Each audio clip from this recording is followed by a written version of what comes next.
Ever felt like you were wrestling with your destiny?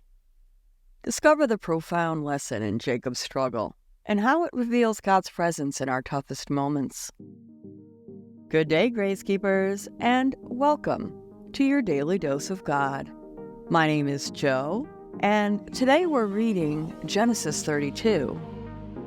In this chapter, we witness Jacob's intense encounter with God, a moment that transforms his life forever. Traditionally attributed to Moses, Genesis is believed to have been written during the 15th century BC. This text situates us in a pivotal period of Israelite history, reflecting the experiences and oral traditions of the Israelites, particularly as they relate to their ancestors and the foundations of their faith.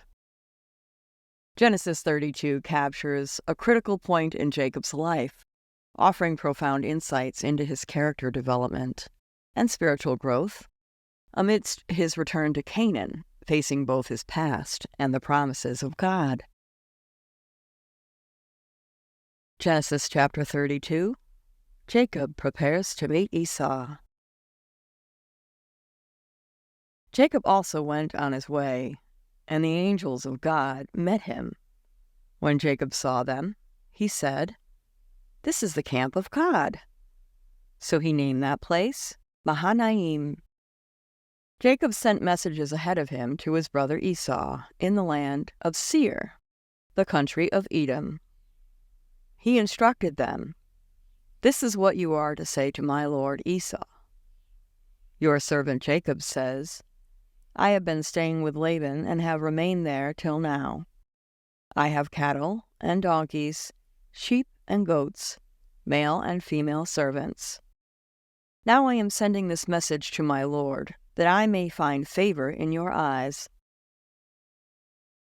When the messengers returned to Jacob, they said, "We went to your brother Esau, and now he is coming to meet you, and 400 men are with him." In great fear and distress, Jacob divided the people who were with him into two groups, and the flocks and herds and camels as well. He thought, if Esau comes and attacks one group, the group that is left may escape. Then Jacob prayed, "O God of my father Abraham, God of my father Isaac, Lord, you who said to me, 'Go back to your country and your relatives, and I will make you prosper.' I am unworthy of all the kindness and faithfulness you have shown your servant. I had only my staff when I crossed this Jordan, but now I have become two camps. Save me, I pray, from the hand of my brother Esau, for I am afraid he will come and attack me, and also the mothers with their children. But you have said, 'I will surely make you prosper, and will make your descendants like the sand of the sea, which cannot be counted.'" He spent the night there, and from what he had with him he selected a gift for his brother Esau: 200 female goats and 20 male goats, 200 ewes and 20 rams, 30 female camels with their young, 40 cows and 10 bulls, and 20 female donkeys and 10 male donkeys. He put them in the care of his servants, each herd by itself, and said to his servants, Go ahead of me and keep some space between the herds." He instructed the one in the lead, "When my brother Esau meets you and asks, 'Who do you belong to, and where are you going, and who owns all these animals in front of you?' then you are to say, 'They belong to your servant Jacob. They are a gift sent to my lord Esau, and he is coming behind us.'"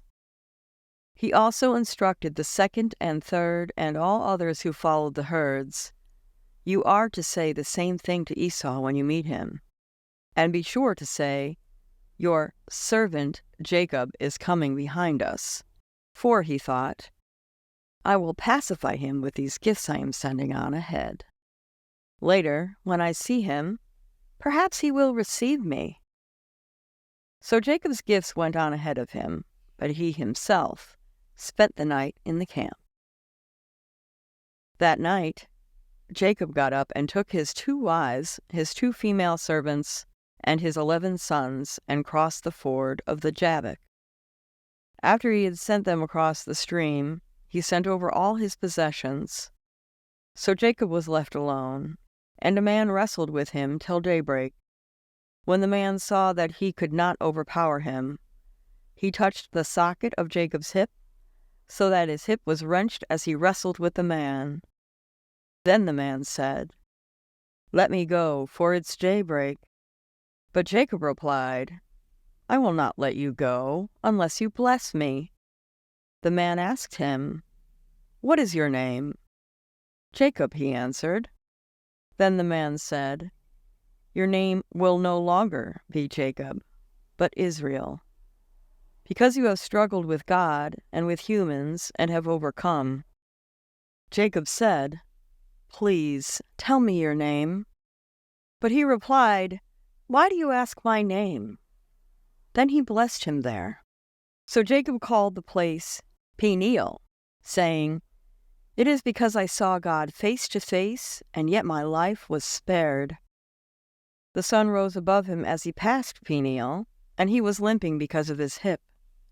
Therefore, to this day, the Israelites do not eat the tendon attached to the socket of the hip, because the socket of Jacob's hip was touched near the tendon. In our lives today, we often wrestle with challenges that seem insurmountable, much like Jacob did. Genesis 32 teaches us that these struggles are not faced alone. Just as Jacob found strength through perseverance, we too can discover personal growth and transformation in our trials. This chapter reminds us that our deepest struggles can lead to our greatest breakthroughs when we hold on to our faith and seek God's presence. Genesis 32 reminds us that our struggles are not in vain. Just as Jacob wrestled with God and emerged transformed, we too can find strength and purpose in our challenges. Let these words encourage you to trust in God's presence and plan, even when the path ahead seems daunting. Remember, it's through our struggles that we often find our true strength and identity in Him. Share Jesus everywhere you go, and I'll see you here tomorrow for another dose. Peace and blessings.